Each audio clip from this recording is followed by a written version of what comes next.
colocarle unas vallas altas, como si eso fuera el mecanismo adecuado.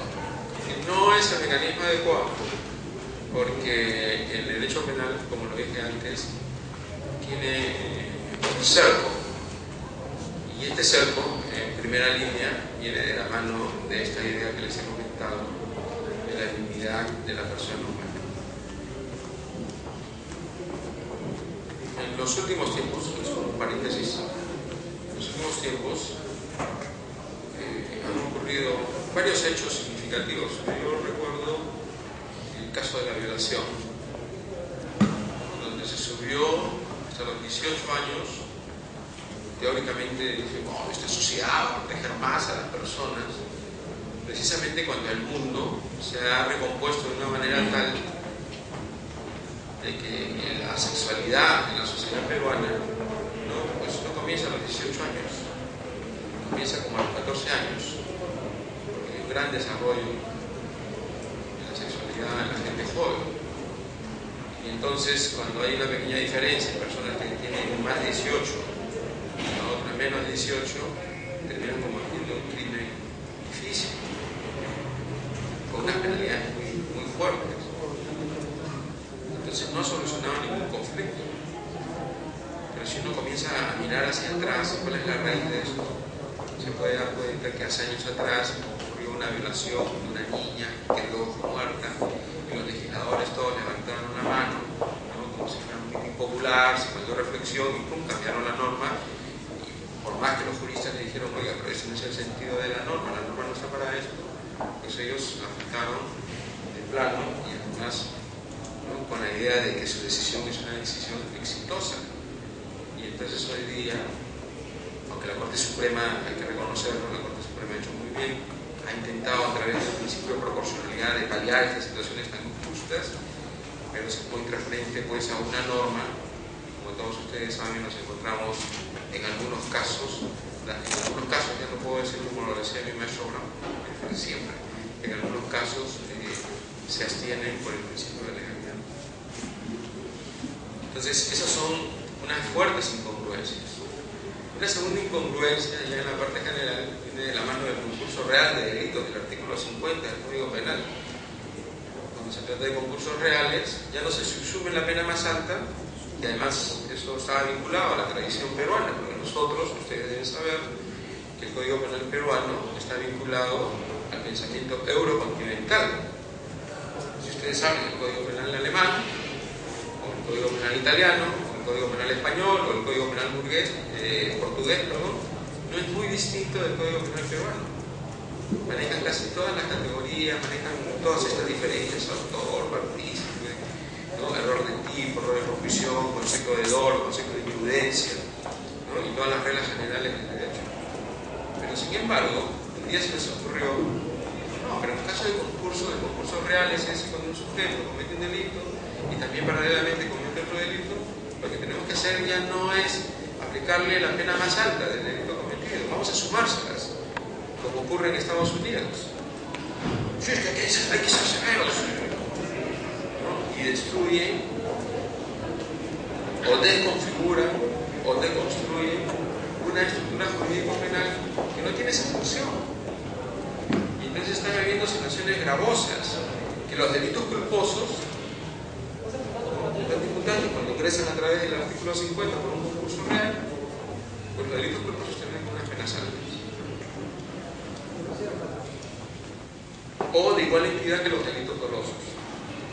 Y entonces ya pareciera que no hay una diferencia entre lo que es doloso por lo que es culposo. Y entonces va a llegar un momento, es que eso no piensa, que a la gente le va a ser indiferente. Si va a tener la misma pena, una pena alta, le va a dar lo mismo dolosamente que culposamente. Porque las personas también comienzan a procesar la información. Se dice, pero si yo que estaba manejando, porque tengo un descuido de proteger a una persona, y me estaba aplicando una pena tan dura. En otros casos, que cuando hay unas lesiones, algunas veces las lesiones de una u otra manera no llegan a la cárcel, en estos casos están llegando a la cárcel, pues sienten que hay una contradicción. Y no necesita ser jurista para percibir estas realidades. Entonces, no se fomenta la paz jurídica, no la fomenta. La dañan, la deconstruyen, la desconfiguran y por supuesto terminamos con estas crisis que ellos las aplican generalmente los legisladores, me refiero, en situaciones absolutamente coyunturales. Crisis política probablemente sea más pena, con mayor cantidad de delitos, pero los delitos realmente trascendentes que nos están afectando y van a afectar probablemente a las nuevas generaciones, esos están como inmóviles. Todo el sistema financiero casi no es tocado, todo el sistema del medio ambiente sigue ahí, el sistema tributario, fíjense, los grandes problemas que tiene nuestro país por falta de mecanismos adecuados de control de la tributación siguen ahí. Bueno, pues cuando plantearon los delitos de lavado de activos, si ustedes revisan esa norma, no señalaron todos los delitos que debería ser la regla general, sino algunos delitos. Con lo cual, por ahí hubo algunas autoexclusiones. Entonces, ellos sesgan las normas penales, pero sin embargo no las quieren vender, ¿no?, como si fueran obviamente representativas de lo que nosotros somos, porque ellos no son dueños de nuestra sociedad, solo son sus representantes y deberían ser leales. Como dicen los profesores alemanes, hay veces los legisladores traicionan al pueblo a través de la ley penal, y eso hay que tenerlo claro para decírselos, que no debemos quedarnos callados. Entonces, si ya más o menos nosotros reconocemos que nosotros hemos adoptado un modelo de Estado, siempre, o casi siempre, la relación que se establecía es así: Constitución, derecho penal, principio de legalidad. Constitución, derecho penal, principio de legalidad, base y fundamento del derecho penal. Y bueno, así funciona el sistema. Eso estaba bien. Yo he sido educado en ese modelo. Ramón Arias había escrito la ley penal, que fue su tesis doctoral, que fue muy exitosa en los años 50, y nosotros no teníamos ningún problema porque percibíamos con claridad de qué se trataba, del principio de legalidad, que también aparece en la Constitución, que la ley debe ser previa, la pena debe estar también previamente señalada, y de nuestra Constitución también se derivaba el principio del lex earnis. Pero ¿qué es lo que ha ocurrido? Han ocurrido unos cuantos fenómenos que se los voy a comentar. En la Ley Orgánica del Poder Judicial, me parece, en el artículo 22, es que estoy más o menos aquí, habla de los principios jurisprudenciales. Claro, los jueces, sobre todo la Corte Suprema y algunas Cortes Superiores, se dieron cuenta de que había mucha diferencia entre la decisión de un juez de Lima con las decisiones de jueces de provincia. Entonces buscaron que un medio que pueda vincular a los jueces de provincia para que las soluciones jurídicas no sean antípodas, todo lo contrario, sean más o menos cercanas.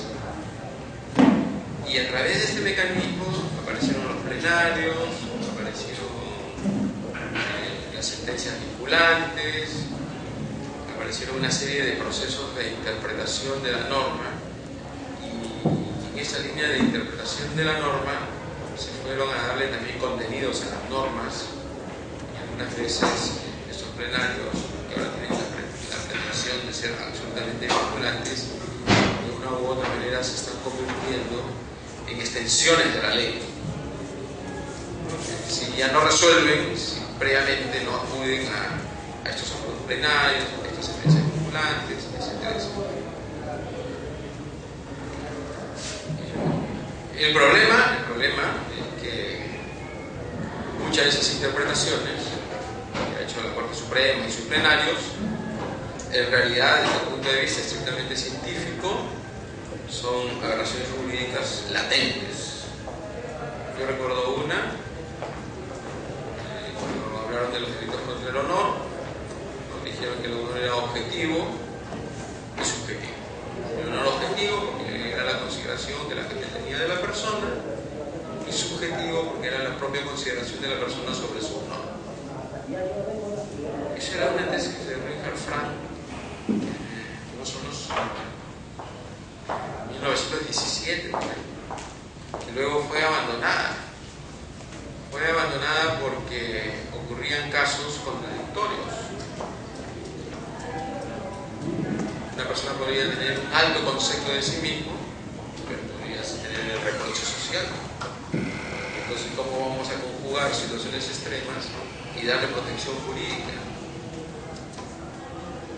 Entonces la ciencia jurídico-penal avanzó y determinó que en verdad se protegía la dignidad de la persona humana en la faceta de su intervención en la vida social, desde la perspectiva que nadie en sus procesos de realización y de comunicación debe ser menoscabado, estigmatizado, dañado, menospreciado.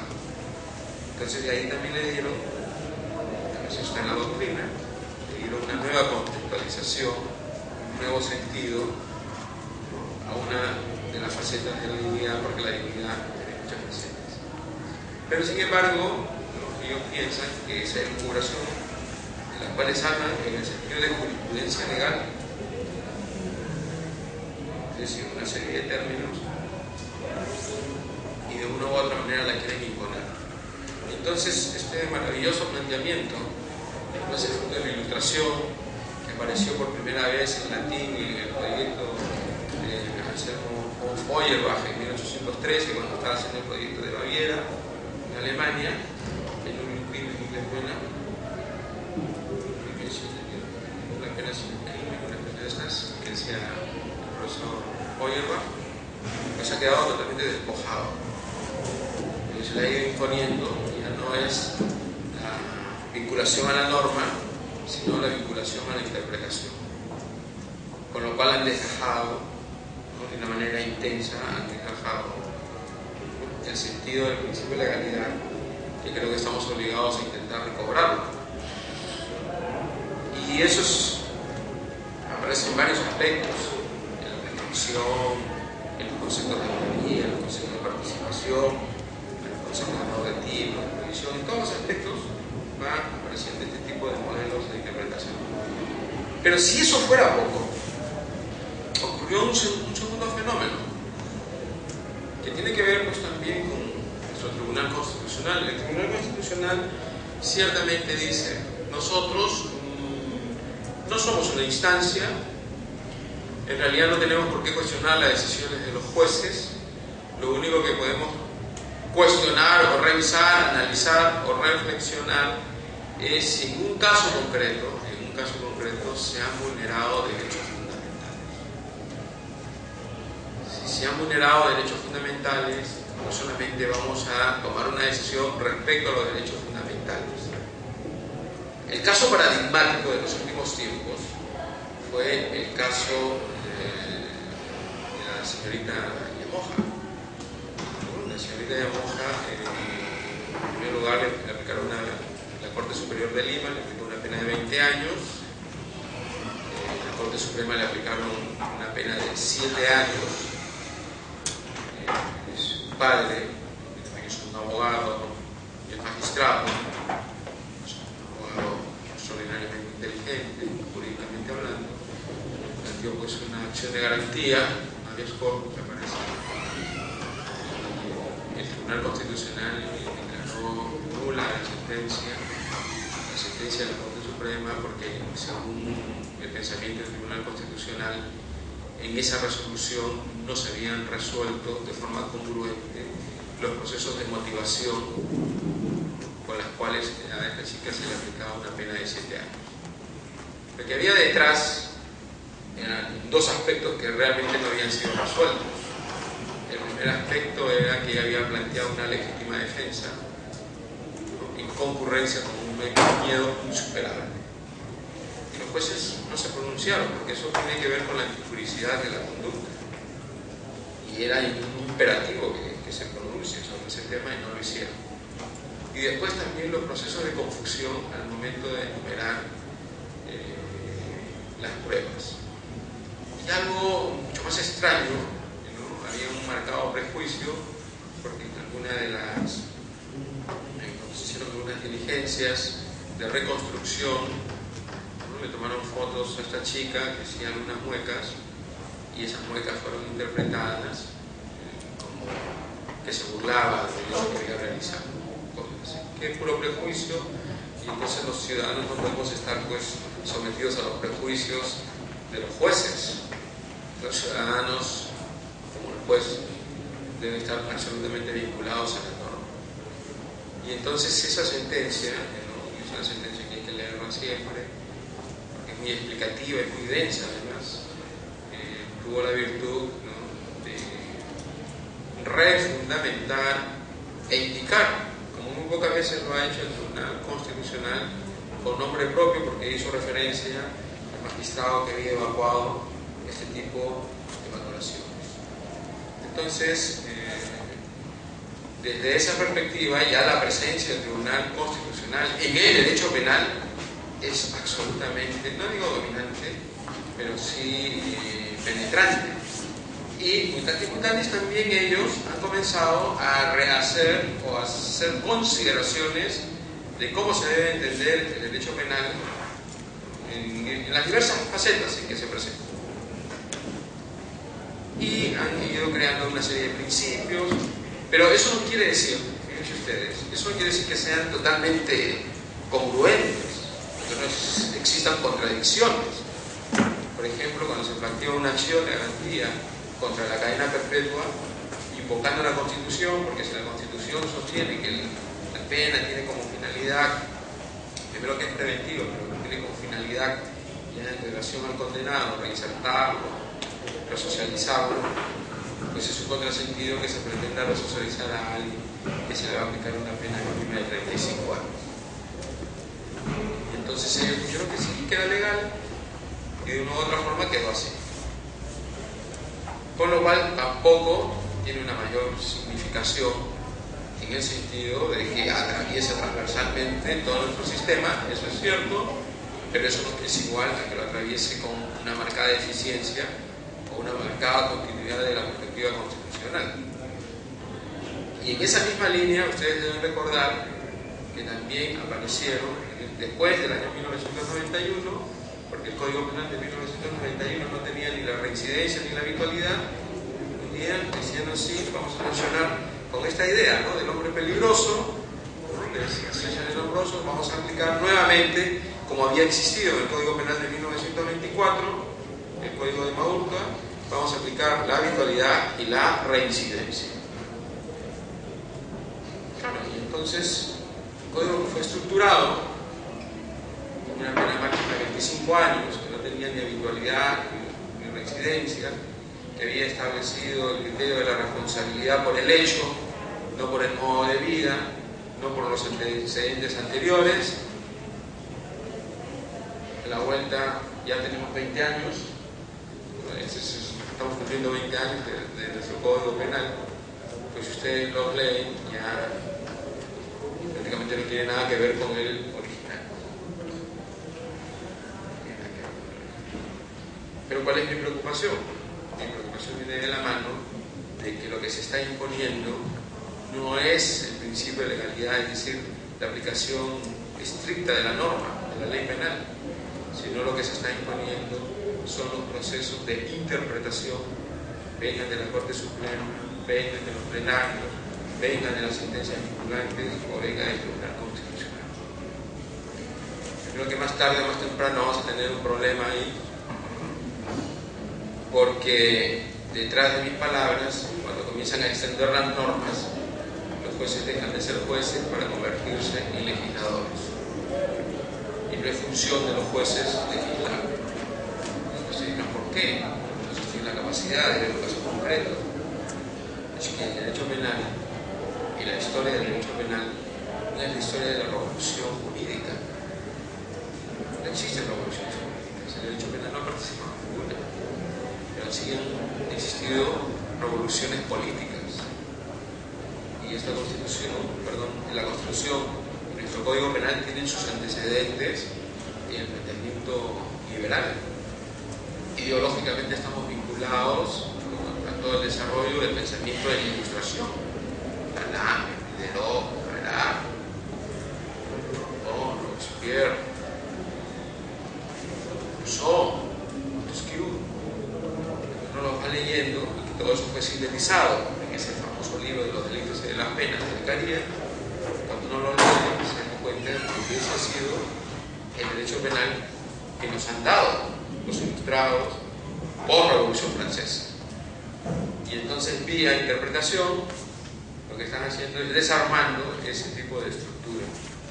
No sé si quieren llegar al modelo sajón, en el sentido de que no se necesita un código y que las normas vinculantes serán precisamente las sentencias que crean un estatuto jurídico determinado.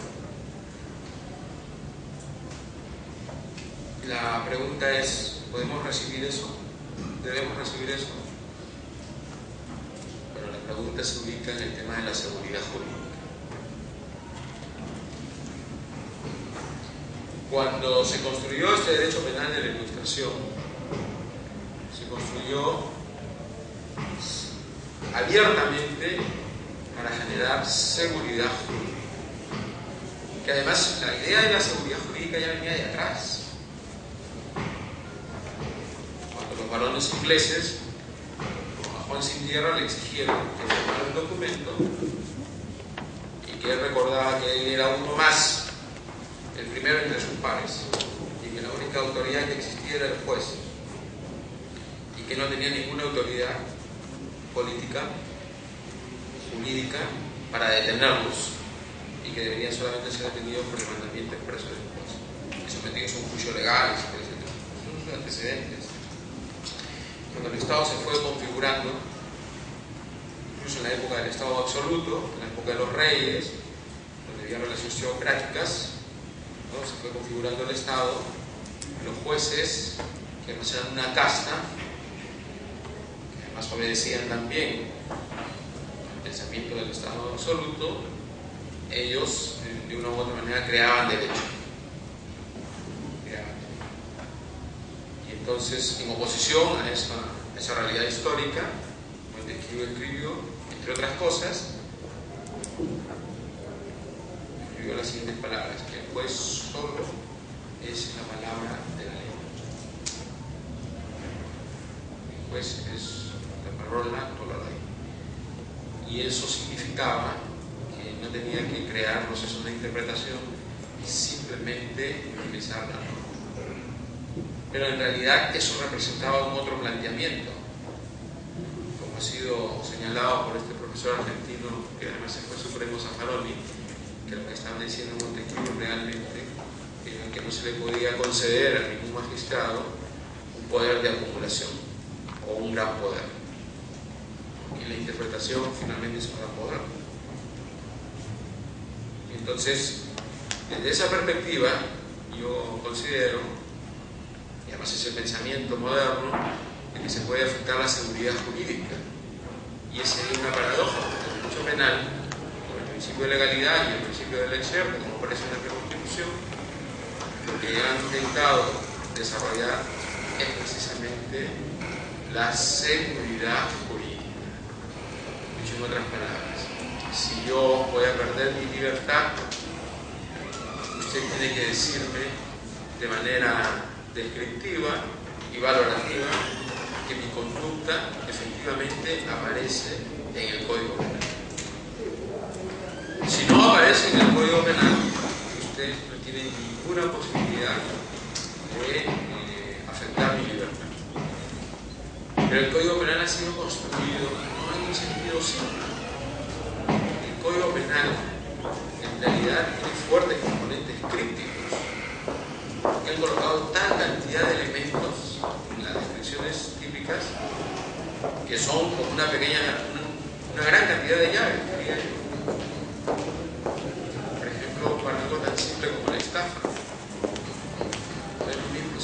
contrato donde alguien termina económicamente perjudicado y decir que ha sido estafado, o alguien que lo enamoran para que ponga en la bolsa sus dineros y un día le dicen, mira, has ganado como 7.000, y otro día le dicen, mira, perdimos todo. Y dice, estafa. La estafa fue concebida, adjetivada, ¿no? Primero el sujeto tiene que tener un ánimo de lucro, que es un elemento subjetivo, luego tiene que engañar a la persona, es decir, crearle una falsa imagen de la realidad, con la finalidad que esta persona, ¿no?, saque de su bolsillo los dineros y se los entregue sin violencia, porque la estafa no es violencia. Entonces no se puede predicar que ha sido estafado, que ha sido engañado. El concepto de engaño, y eso es parte pues, de esta estructura del derecho penal que manejamos, es un concepto jurídico. Las mentiritas, eso no son engaños. Si el sujeto, dicen los profesores alemanes de los últimos tiempos, tiene la capacidad de superar a través de su propia diligencia, ¿no?, y de acceder al conocimiento correcto, no puede ser que sea. Si alguien intenta venderle, ¿no?, un anillo de oro a un joyero que lo mira, y no obstante así lo compra, no puede decir que sea engañado. Y entonces han puesto como contrapartida el conocimiento. Pero esos son instrumentos de seguridad. Porque si no, imagínense ustedes que si el derecho penal no hubiese hecho eso, casi todas las relaciones donde alguien sucumbe económicamente terminaría convirtiéndose en un delito. Y la sociedad no puede caminar así. El derecho penal no ha sido creado para invadir a la gente, nuestras vidas, para regularlas. Y entonces esas reglas aparecen claramente definidas en nuestro Código Penal, con estas advertencias. Entonces, es cierto, tenemos en el frontispicio del derecho penal el principio de legalidad, que ahora lo voy a retomar. Pero realmente, la primera línea es el concepto de la dignidad de la persona. Con la dignidad de la persona le estamos diciendo que las normas no pueden servir para someter o cosificar a los sujetos. Nadie les está pidiendo que los dignifique, que les dé un plus, pero sí se le puede exigir que no afecten su esencialidad como personas.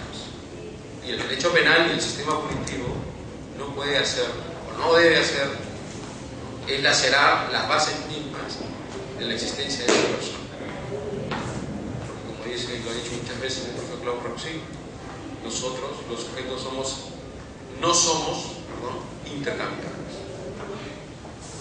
Pero además, como vamos a ver luego, eso tiene que ver también con planteamientos éticos de carácter general.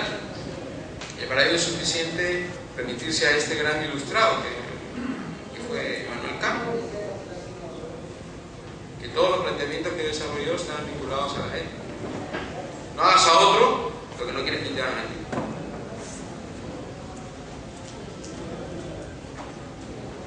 Crea una máxima que se pueda aplicar a los demás.